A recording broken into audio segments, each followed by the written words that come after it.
Hoje são 22.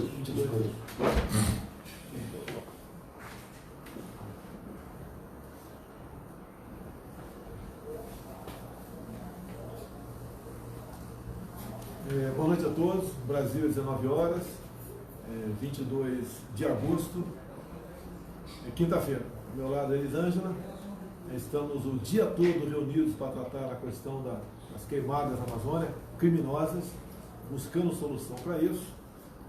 E no final vou tentar falar alguma coisa. Então daremos apenas os tópicos, as reuniões continuam aqui do lado, eu vou ter que me ausentar. E será uma live bastante curta, infelizmente, teria muita coisa a falar. Uma semana de sucesso para a gente, como a Comissão de Relações Exteriores, né, aprovou o acordo do base de lançamento de Alcântara. Há quase 20 anos tínhamos problema para aprovar esse acordo. Lá atrás fizeram um acordo com a Ucrânia, depois teve um problema porque estava ligada com a Rússia e teve um problema da Crimeia e foi por água abaixo esse acordo com a base de lançamento de Alcântara. Muitos problemas apareceram, graças a Deus agora conseguimos passar a Comissão de Relações Exteriores, da Câmara dos Deputados, esse acordo. Essa semana lançamos o crédito imobiliário da Caixa. Nossos parabéns ao Pedro Guimarães, presidente da Caixa, que lançou uma nova linha de crédito para casa própria, que terá um desconto, né, levando-se em conta ao que se cobrava antigamente, de 30% a 50%. Então, o que seja, né? Até ontem você pagava no empréstimo para pagar a sua casa própria, vamos supor, R$1.000 por mês. A partir de hoje ou de amanhã, e essa mensalidade passa de R$500 a R$700. Então, uma revolução, ajuda muito na busca de emprego no Brasil, porque, em grande parte, o desemprego, né, essa massa que está desempregada, ela é usada na construção civil.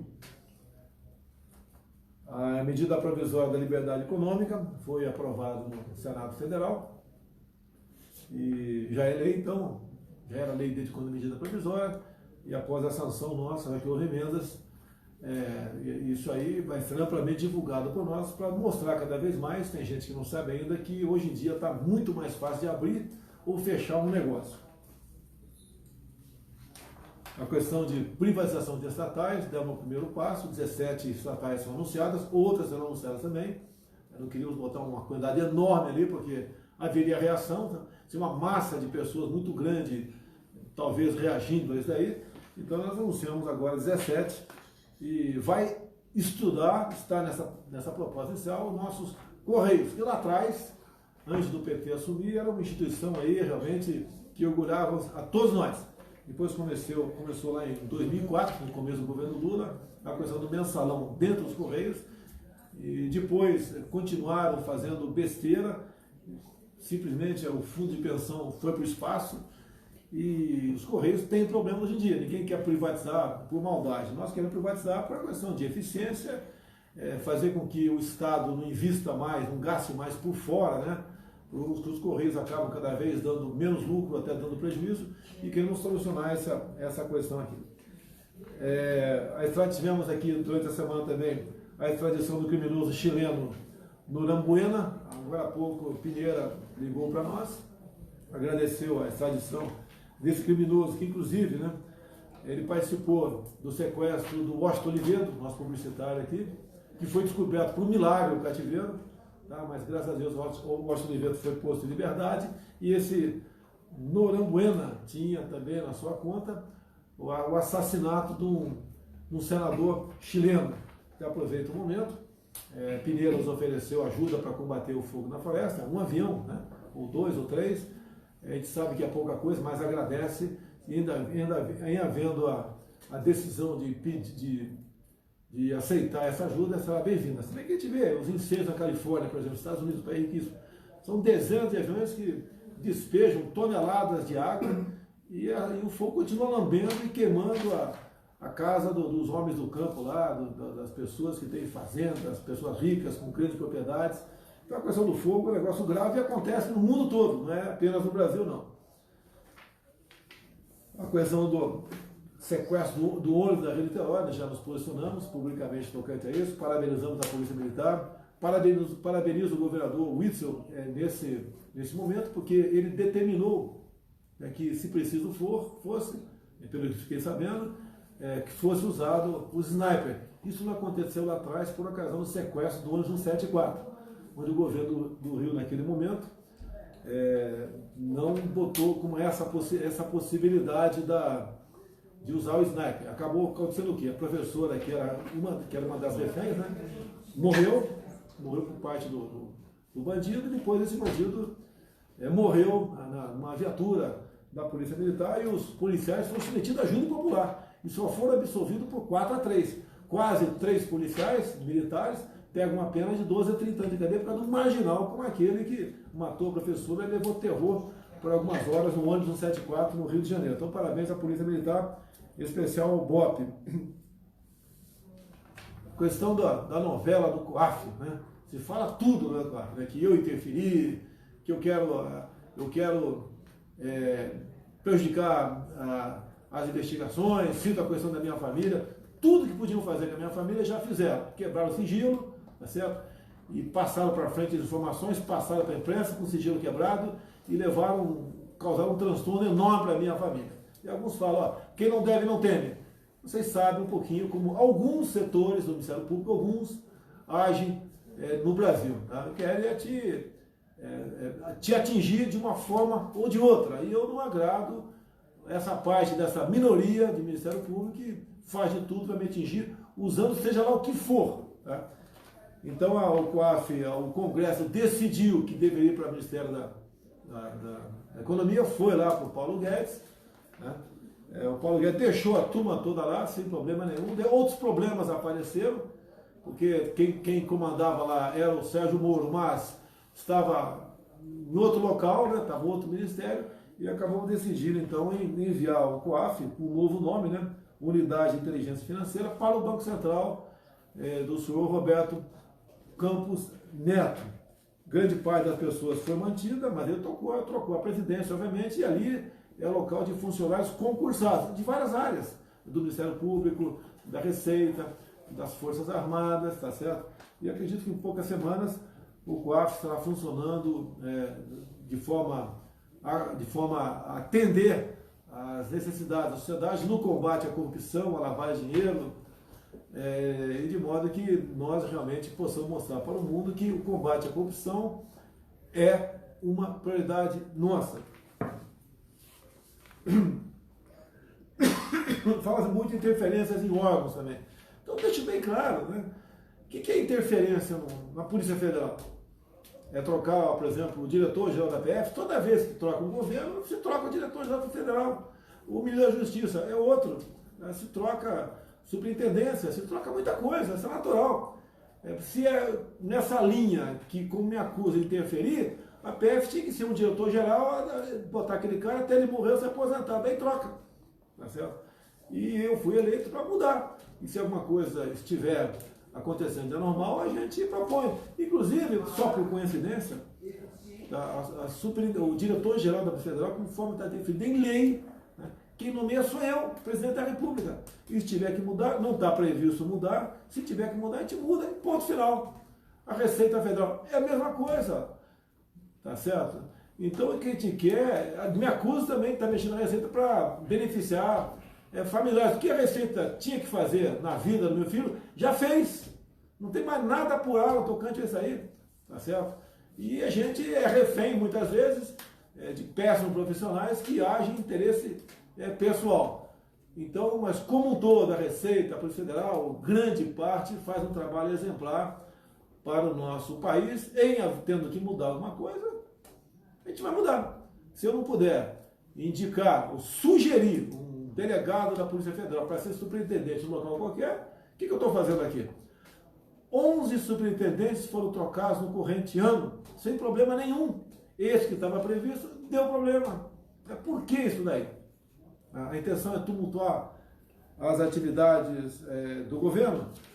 Bem, tem aqui um Twitter que eu acho que é muito importante, porque nós estamos do lado aqui com alguns ministros, autoridades das Forças Armadas, discutindo a questão desse crime que estão cometendo contra a nossa Amazônia, né, nas queimadas. Então, @Gen_Heleno, tá certo?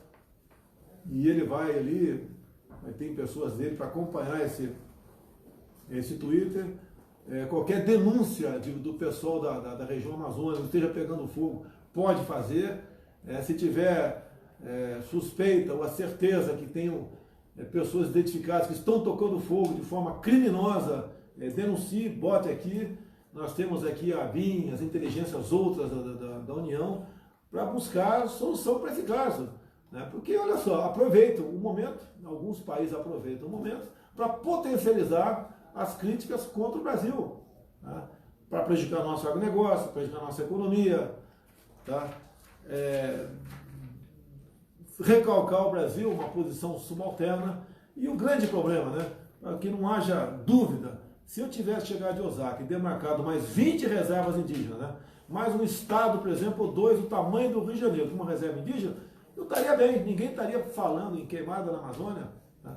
Quando se fala do fundo amazônico que vinha dinheiro de fora, mais ou menos 40% disso ia para ONGs, ONGs, é dinheiro na mão de pessoas que não trabalham para o bem do Brasil, em grande parte, trabalham para atender os interesses de quem os paga. Esse país que manda dinheiro para cá, não manda por caridade, espero que dê para entender isso daí, tá? Manda para cá com interesse de buscar e atingir a nossa soberania e atingir, como diz o nosso Enéas, dizia, né?